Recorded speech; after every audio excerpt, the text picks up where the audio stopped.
आज से करीब 5000 साल पहले कुरुक्षेत्र के मैदान में महाभारत की लड़ाई लड़ी गई। महाभारत के उस युद्ध को विश्व का प्रथम युद्ध भी कहा जाता है, क्योंकि शायद ही ऐसा कोई राज्य था जिसने इस युद्ध में भाग न लिया हो। उस काल में आर्यवर्त के समस्त राजा या तो कौरवों के पक्ष में थे या पांडवों के पक्ष में खड़े दिख रहे थे। इस युद्ध में कौरवों और पांडवों की लगभग 18 अक्षौहिणी सेना ने भाग लिया था, पर इसके अलावा अलग अलग राज्यों की सेना ने भी अपने अपने पक्षों का साथ देते हुए इस युद्ध को लड़ा था।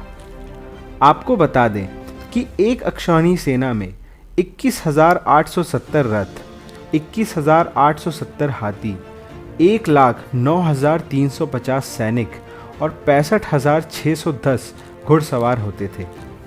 कहा जाता है कि पांडवों के पास 7 अक्षौहिणी सेना थी और कौरवों के पास 11 अक्षौहिणी सेना थी।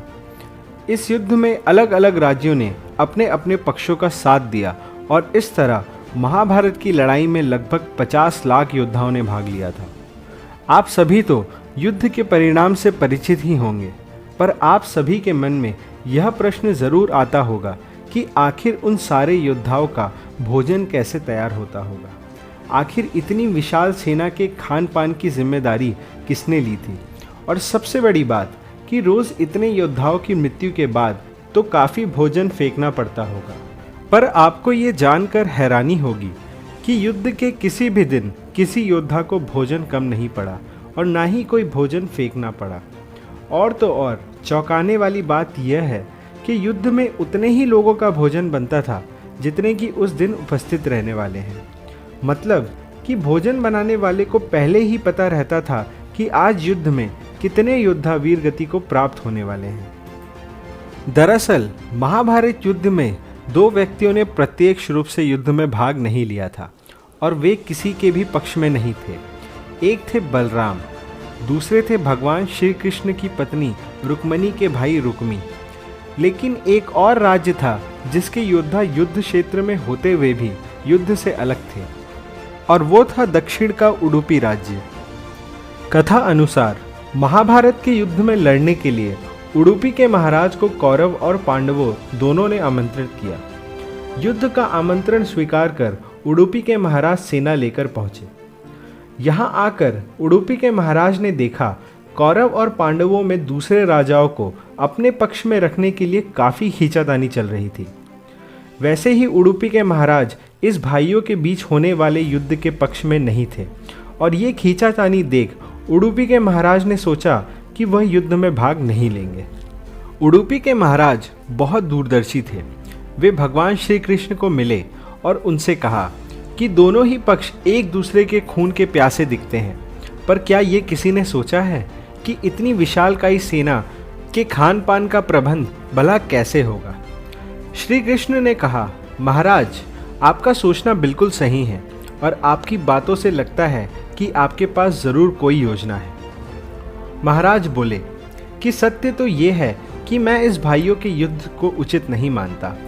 इसी कारण इस युद्ध में मेरी किसी भी पक्ष से लड़ने की इच्छा नहीं है। अगर आपकी आज्ञा हो तो मैं कुरुक्षेत्र में इकट्ठी हुई सेना के लिए अपने सैनिकों से भोजन प्रबंध की व्यवस्था करवाना चाहूँगा। भगवान श्री कृष्ण उडुपी महाराज के विचार से बहुत प्रभावित हुए और भगवान श्री कृष्ण ने उन्हें युद्ध में भोजन व्यवस्था संभालने की जिम्मेदारी दे दी। युद्ध में जहां लाखों सैनिक थे और हर रोज हजारों सैनिक मरते थे, लेकिन ना किसी दिन भोजन की कमी हुई और ना किसी दिन भोजन का एक दाना भी फेंकना पड़ा। उडुपी नरेश हर दिन उतने ही लोगों के भोजन का प्रबंध करते जितने वास्तव में वहां उपस्थित होते। यह देख दोनों पक्ष के लोग काफ़ी आश्चर्यचकित हो जाते थे। उन्हें यह समझ नहीं आता था कि आखिर उडुपी नरेश को यह कैसे अनुमान हो जाता था कि अगले दिन युद्ध में कितने योद्धाओं की मृत्यु होगी।